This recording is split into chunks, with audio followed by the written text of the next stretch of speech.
वह श्रीमद् भागवत महापुराण को रचना करी ही और एक मायने जका निष्कपट और निष्काम परम धर्म को इमें निरूपण है। एक मायने आपने सगड़ो ध्यान से एकदम आराम से समझाएड़ो है और इमद का शुद्धांतकरण की न कवे है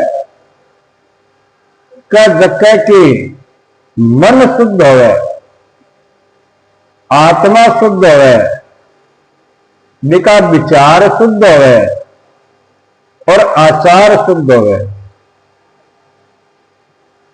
और अंतकरण है वो शुद्ध होवे और सगड़ा शुद्ध होने से और जो अपना शरीर है, अपना मन है और निर्मल हो जाए और निर्मल जब हो जाए तो वो एकदम शुद्ध हो जाए। दिन कवे है शुद्धांत, आपके पूरे शरीर को और आचार विचार को शुद्धिकरण करना जो है। तो भी प्रकार का जका सप्त पुरुष है, महापुरुष है, साधु है, संत है, सन्यासी है, यति है, ब्रह्मचारी है और कई गृहस्थी भी है, जका का आचार विचार सब शुद्ध हुए हैं। वह परमार्थ के काम में जका लागेड़ा हुए, वह शुद्धांतकरण का मनुष्य है। तो इस प्रकार जका कल्याणकारी और अज को वास्तविक किन्ने कहे है कि आपने सामने की चीज है, बिन कहा वास्तविक जी अपना दिख है के ये वास्तविक वस्तु को एक मायने वर्णन है। वर्णन माने हर चीज बताएड़ी है, समझाएड़ी है। क्या मास्टर जी जका है वह स्कूल के मायने टाबरा ने पढ़ावे और जकी चीज किताब के मायने लिखेड़ी है बिन आराम से समझावे बने, बिन कवे है वर्णन करने बतानो। तो एक मायने व्यास जी महाराज जका है मैं आपने सगड़े बाता बताई है और जका शुद्धांतकरण का सप्त पुरुष है, ज्ञानी है, वह एक वर्णन आगे और करे, यानी वह आपा ने बता रहा है। और जका सुत जी महाराज सोनक जी आदि ऋषिया में एक वर्णन कर रहा है और मैंने समझा के बता रहा है। इन्हें कहे है वर्णन करना। तो आगे क्या है कि जका के मायने तीनों तापा की शांति करने की सामर्थ्य है, यानी आपने शरीर में रोग हो गया है तो आप डॉक्टर कने या वैद्य कने जावा तो वैद्य आपने नाड़ी देख के और भी रोग की शांति के वास्ते आपने दवाई दे है और वो रोग है जो शांत हो जा यानी नष्ट हो जा है वो भी प्रकार आज की भगवान व्यास जी के द्वारा श्रीमद् भागवत महापुराण की रचना करेली है। एक सुनने से ए जगह तीनों ताप है ए शांत हो जा है। आधि है, व्याधि है, पीड़ा है, रोग है, दोष है, मानसिक है, कायिक है और वाचिक है। त्रिविध का ताप है सब नष्ट हो जा है। इस प्रकार श्रीमद् भागवत जी के मायने आपने बताई है। आगे क्या है कि जका ए मद् भागवत जी को आश्रय ले है एक शरणागत होवे बने अन्य कोई चीज की आवश्यकता ही को नहीं रहे के बास है बाका सगला मनोरथ है वह पूर्ण हो जाए। तो आगे बता रहे हैं आपने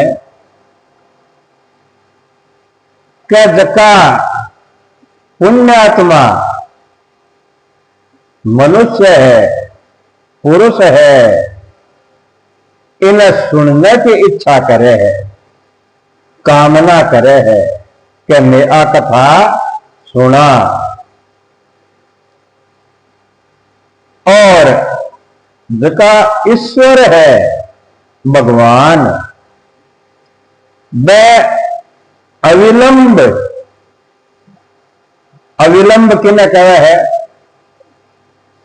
देखो हिंदी शब्दों को अपनी भाषा मारवाड़ी के मायने उच्चारण करा है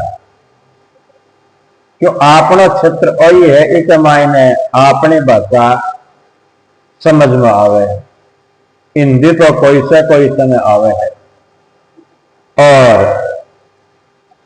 अविलंब का नाम है कि तत्काल यानी हाथों हाथ भी मैं बिल्कुल देरी करनी होवे कि थे कहो और मैं कर दियो और मैं कहो थे कर दियो इन कहे है अविलंब। करशा वाले को हो जावे विलंब और बिना देरी करया हाथों हाथ ठप्पो जका लगा दे बिन कहे है अविलंब। तो भगवान जका है एक कथा के माध्यम से अविलंब बिका हृदय के मायने विराजमान हो जाए और हृदय तो आपने है वो अवरुद्ध हो जाए।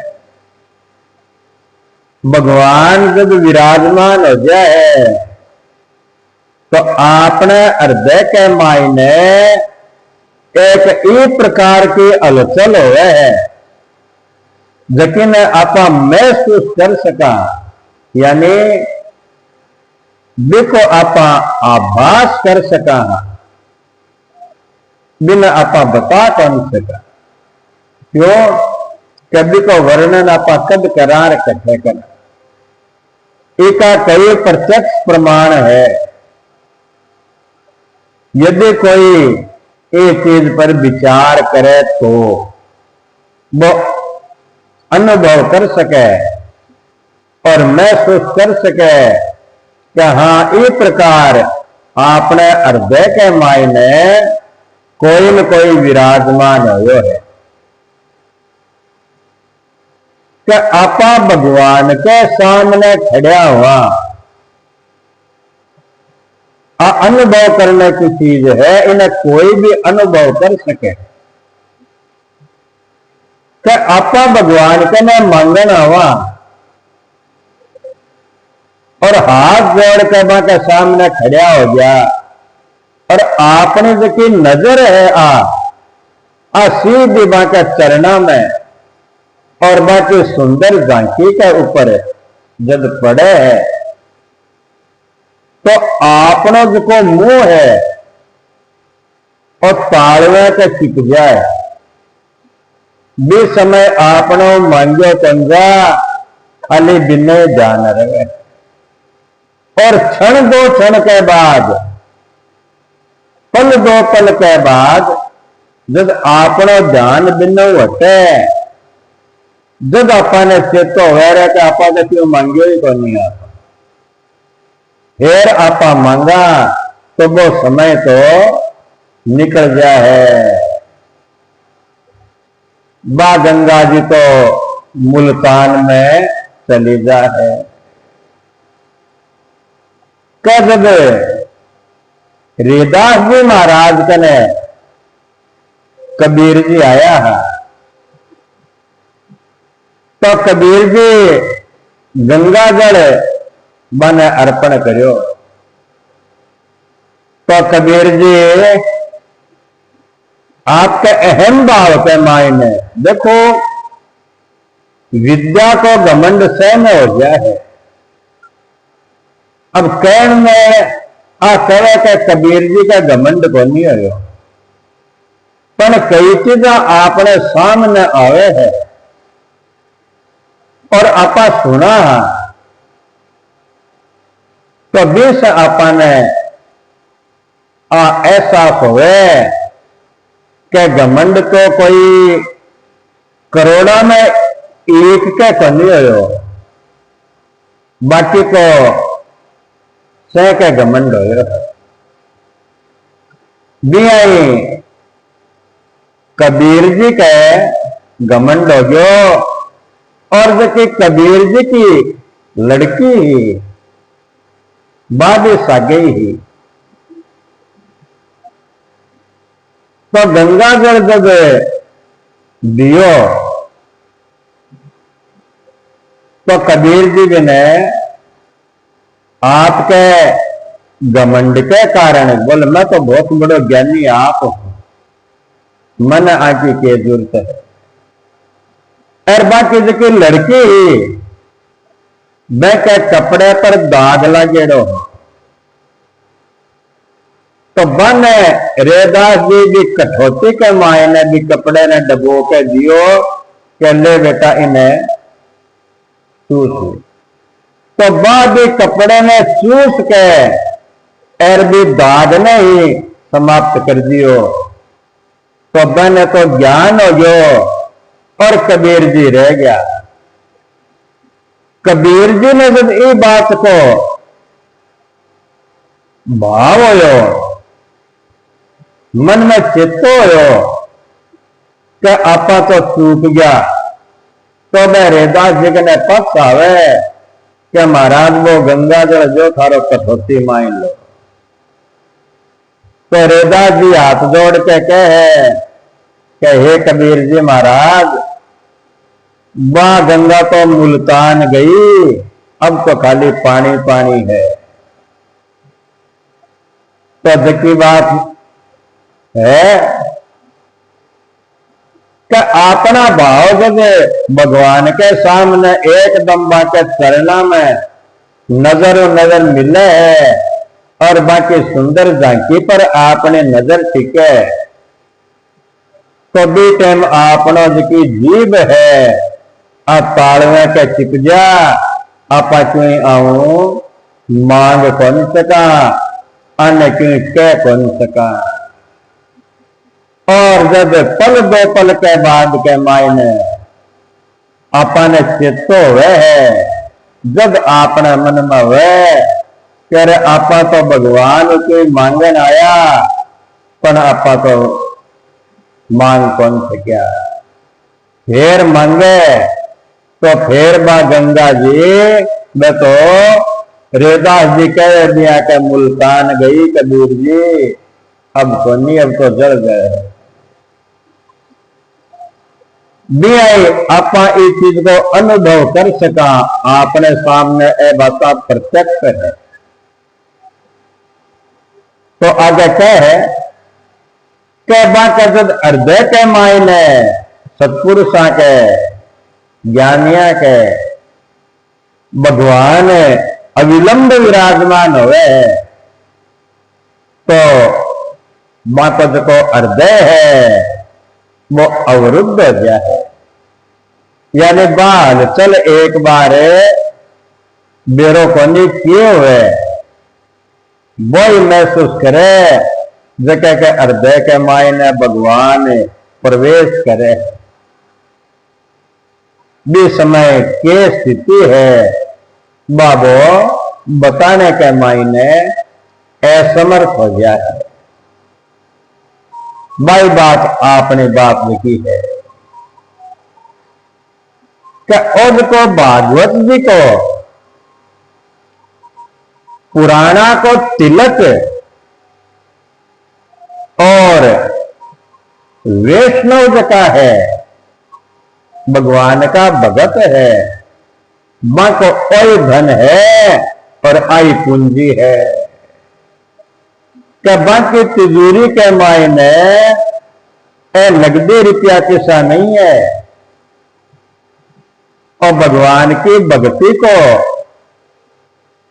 धन है बिका सिवा बांकने क्यों नहीं है।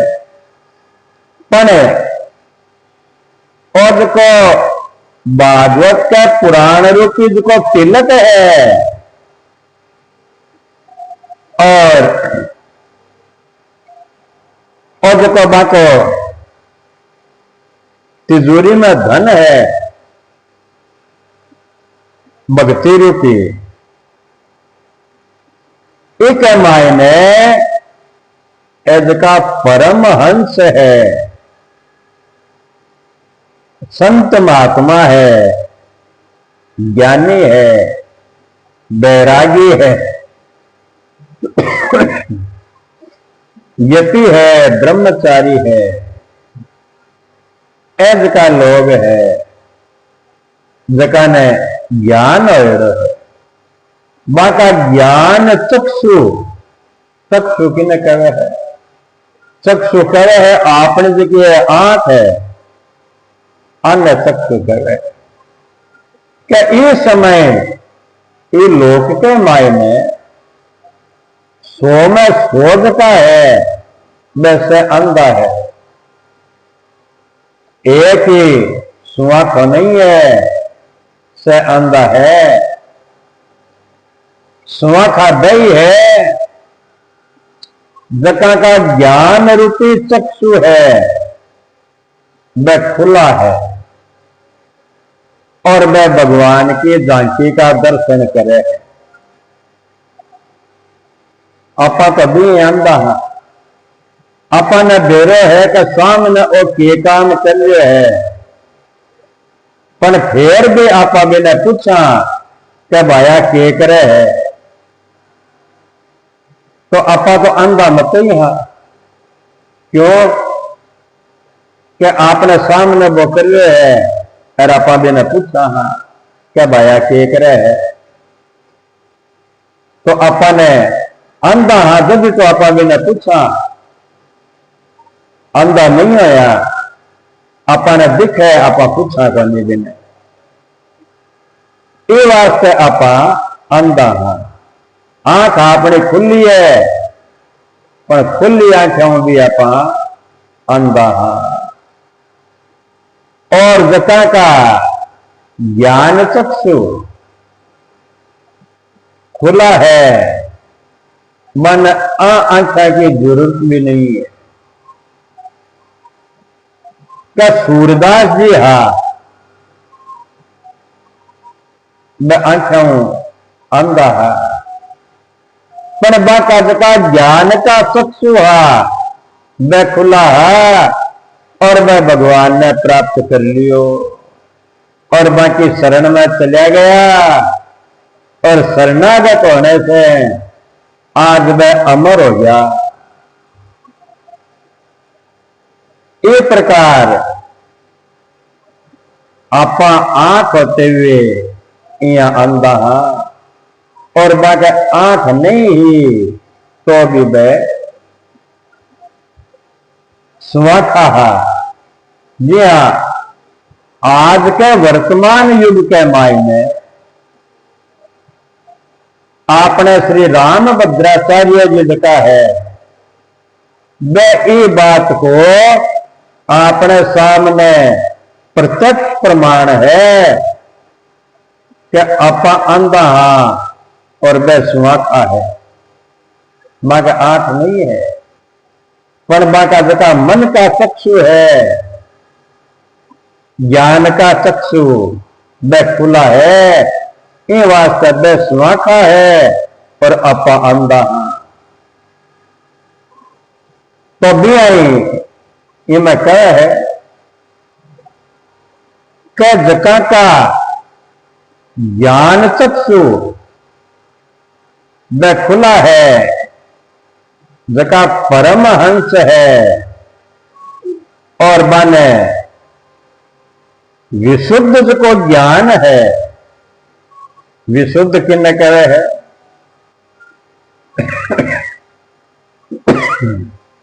क्या एक तो वह शुद्ध और फिर भी ना आप और शुद्ध करा वो हो जाए विशुद्ध। यानी क्या फल आपने करना है बिको आपा रस काढ़ लियो वो तो जो रस और बिको आपा अरक काढ़ा अरक बहुत थोड़ा निकले है, टोपा में निकले और रस है वो मटका में भरी जाए या बाल्टिया में निकले, बाल्टिया भर जाए है फला के रस की। पर बिकॉज अरक निकले है तो वो टोपा में निकले।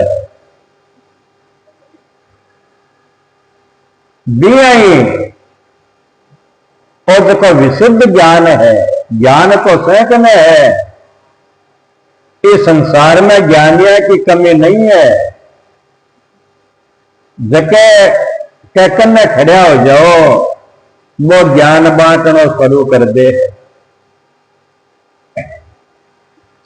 लेकिन भी ज्ञान के मायनो जका ज्ञान काढ़ है बिको सार काढ़ है, बिको अरक काढ़ है, वो विशुद्ध ज्ञान है। जके में जका ग्रहण कर रखे है मैं परमहंस विशुद्ध ज्ञान का आश्रय लेके और बिना धारण करे है। आगे कह है कि जिसका ज्ञान है और वैराग्य है और भक्ति के सागे बाका निवृत्ति मार्ग है, दिन में वह प्रकाशित करे है। वैद का पुरुष है, वह भक्ति पूर्वक श्री मद्भागवत जी की कथा ने सुने है। एक प्रकार अपन बता रहे है। तो व्यास जी महाराज के द्वारा रचित श्रीमद्भागवत महापुराण है, विकी कथा जकी है सुखदेव जी महाराज सुना रहा है। तो आज की कथा ने आप अथे विश्राम दिया और बाकी जी कथा है बाकाल आका श्रवण करांगा। बोल श्री राधे कृष्ण भगवान की जय हो। श्री कृष्ण कन्हैया लाल की।